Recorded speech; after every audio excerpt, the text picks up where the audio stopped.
நல்ல பெயர்கள் வர வேண்டும். அதைத்தான் இங்கே வேதவசனம் சொல்லுகிறது. நம்ம மாதிரியாக இருக்கணும். மாதிரினா என்னது?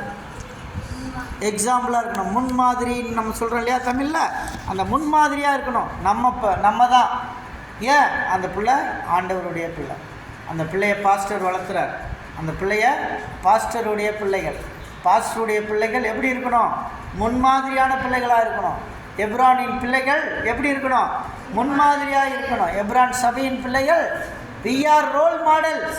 we are role models to everyone. நம்ம தான் ரோல் மாடலாக இருக்கணும், முன்மாதிரியாக இருக்கணும். நம்மளை பார்த்து 4 பேர் திருந்தணும். இந்த பிள்ளை நல்ல பிள்ளையாக இருக்காளே அப்படின்னு 4 பேர் சொல்லணும். பள்ளியில் போய் ஆசிரியரை கேட்டால் இந்த பிள்ளை நல்ல பிள்ளை, ஒழுக்கமான பிள்ளை அப்படின்னு 4 பேர் சொல்லணும். இந்த பிள்ளையா வாயாடி பிள்ளை, இந்த பிள்ளை ஒரு சோம்பேறி பிள்ளை, ஒழுக்கமில்லாத பிள்ளை அப்படின்னு சொன்னால் அது முன்மாதிரி அல்ல. ஆகவே இப்படிப்பட்ட காரியங்களை இன்றைக்கி நம்ம கடைபிடிக்கணும். என்ன நான் சொல்லியிருக்கேன் இதுவரை? காரியம்னா உன் இளமையை குறித்து என்ன செய்யணும்? ஒருவனும் அசட்டை பண்ணாதபடி எச்சரிக்கையாக இருக்கணும். வார்த்தையில், நடத்தையில், அன்பில், ஆவியில், விசுவாசத்தில், கற்பில் முன்மாதிரியாக இருக்கணும், மாதிரியாக இருக்கணும். we are the role model for everyone. அருமையான தேவனுடைய பிள்ளைகளே, நாம் முன்மாதிரியாக இருந்து தேவனுக்கு நல்ல காரியங்களை செய்வோம், நல்ல பிள்ளைகளாக வளருவோம். எத்தனை பேர் ஒப்பு கொடுக்க போகிறோம்? எல்லோரும் எழுந்து நின்று கர்த்தருடைய கரத்தில் ஒப்பு கொடுப்போமா? முன்மாதிரியாக இருக்கணும். ஆண்டவரே அப்பா, வார்த்தைகள், செயல்கள், பேச்சுக்கள், கிளவி பேச்சு எனக்கு வரக்கூடாது. நிறைய பேர் கிளவி பேச்சு இருக்கும், ஓவர் வாய், அடங்காத வாய்.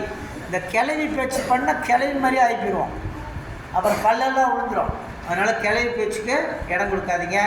அதனால் இப்போ நம்மளை ஒப்பு கொடுப்போம். ஆண்டவரே, நான் கிளவி பேச்சில் ஈடுபட மாட்டேன். ஆண்டவரே அப்பா, நான் விசுவாசத்தை கெடுத்து நான் வெளியே வரமாட்டேன், கிளவி பேச்சுகளுக்கு போக மாட்டேன், என் இளமையை ஒருத்தனும் அசட்டை பண்ணக்கூடாது. ஆண்டவரே அப்பா, நான் வார்த்தையிலையும், நடத்தையிலையும், அன்பிலும், ஆவியிலையும், விசுவாசத்திலும், கற்பிலும் மாதிரியாக நான் நடக்கிறேன்ப்பா.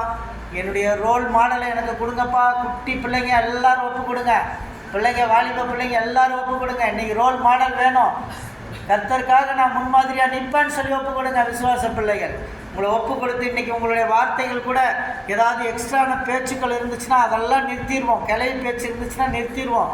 நமக்குள்ளே என்னென்ன கிளவி பேச்சு இருக்குன்னு யோசித்து பார்ப்போம். ஆண்டவரே, எனக்குள்ளே என்ன கிளவி பேச்சு இருக்கு ஆண்டவரே, அந்த கிளவி பேச்செல்லாம் நான் விட்டு விலகிறதுக்கு எங்களை உதவி செய்யும் என்று சொல்லி நம்ம கேட்போம். நன்றி ஆண்டவரே, துதிக்கிறோம், சோதரிக்கிறோம். எங்களை ஆசீர்வதியும் ஆண்டவரே. ராட்சசர்கள் இந்த பூமியில் இருந்தார்கள், ஆனால் அவர்களை அழிப்பதற்கு நோவாவை கொண்டு வந்தீர் ஆண்டவரே. அப்படியாக ஆண்டவரே, தேவ தூதர்கள் இன்னும் அழியாமல் இருக்கிறதுனாலே அவர்களை பிசாசுகளாக கட்டப்பட்டு ஆண்டவரே, அந்த தள்ளப்பட்ட தூதர்கள் இன்றைக்கும் இருக்கிறார்கள் என்பதை நாங்கள் அறிந்திருக்கிறோம் அப்பா.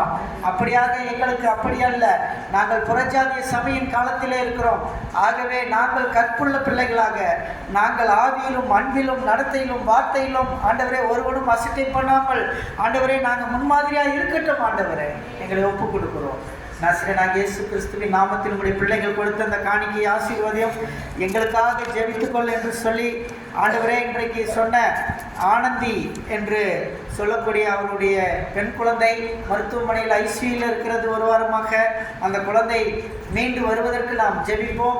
ஆண்டவரே உமக்கு ஸ்தோத்திரம். அந்த பிள்ளை ஆனந்திக்காக அந்த குழந்தை ஐசியூவிலிருந்து வெளியே வரட்டும். உங்களுடைய திருச்சபை ஜெபத்திலே அந்த குழந்தைக்காக ஜெபித்துக் கொள்ளுங்கள் என்று சொன்னேன் ஆண்டவரே. அந்த பிள்ளைகளை தொடும் ஆண்டவரே. அந்த குழந்தையை இயேசுவின் நாமத்தில் நீ தொடும்படியாக நான் ஜெபிக்கிறேன் ஆண்டவரே. அப்பா உமக்கு ஸ்தோத்திரம். அதே போல காலையிலே இந்த சௌந்தர்யா தன்னுடைய தாயை பார்ப்பதற்காக செல்லுகிறார். தன்னுடைய அம்மா என்னிடம் பேசுவதில்லை, என் அம்மா எப்படியாவது என்னிடம் பேச வேண்டும், நீங்கள் ஜெபித்துக் கொள்ளுங்கள் என்று சொல்லி இருக்கிறார். உங்களுடைய அம்மா பேசும்படியாக நாங்கள் ஜெபிக்கிறோம் ஆண்டவரே. இந்த நாளிலே அம்மா இருந்து எந்த பிரச்சனையும் வராதபடி இந்த பிள்ளையை பார்க்கும் பொழுது பிள்ளையோடு பேசுவதற்கு தேவன் கிருபை செய்யும்படியாக ஜெபிக்கிறோம். கர்த்தர் ஆசீர்வதியும். எங்களிடத்தில் யார் யார் ஜெபிக்கும்படியாக கேட்டுக்கொண்டார்களோ அவர்களுடைய வாழ்க்கையில் எல்லாம் ஆசீர்வாதங்கள் வரட்டும் ஆண்டவரே. உமக்கு ஸ்தோத்திரம், உமக்கு நன்றி. நீர் ஆசீர்வதியும். இந்த வாரத்தில் எங்களுடைய விசுவாசிகள் கையிட்டு செய்கிற வேலைகள், அலுவல்கள் எங்கு சென்றாலும் எங்கள் பிள்ளைகளை பாதுகாத்து கொள்ளும் அப்பா. உடைய பிரசனத்தால் அவர்களுடைய பயணங்கள், அவர்கள் போகையிலும் வருகையிலும் பாதுகாத்து எல்லாரையும் ப்ரொடெக்ட் பண்ணுறோம். படிக்கிற பிள்ளைகளுடைய படிப்புக்காக நாங்கள் செபிக்கிறோம். எல்லாரையும் ஆசீர்வதிங்க. நசரேயனாகிய இயேசு கிறிஸ்துவின் நாமத்தில் வேண்டிக் கொள்கிறேன் பரமபிதாவே. என் ஆத்துமாவே கர்த்தரை ஸ்தோத்திரி, என்னுடைய பரிசுத்தத்தை ஸ்தோத்திரி. ஆத்துமாவே கர்த்தரை ஸ்தோத்திரி, கர்த்தர் செய்த சகல உபகாரங்களையும் மறவாதே. ஆமென். நம்முடைய கர்த்தராகிய இயேசு கிறிஸ்துவின் கிருபையும் பிதாவாகிய தேவனுடைய அன்பும் பரிசுத்த ஆவியானவருடைய ஐக்கியம் சந்தோஷமும் சமாதானமும் நம் அனைவரோடும் கர்த்தருடைய வருகை பிறந்தோம் நிலைத்திருப்பதாக.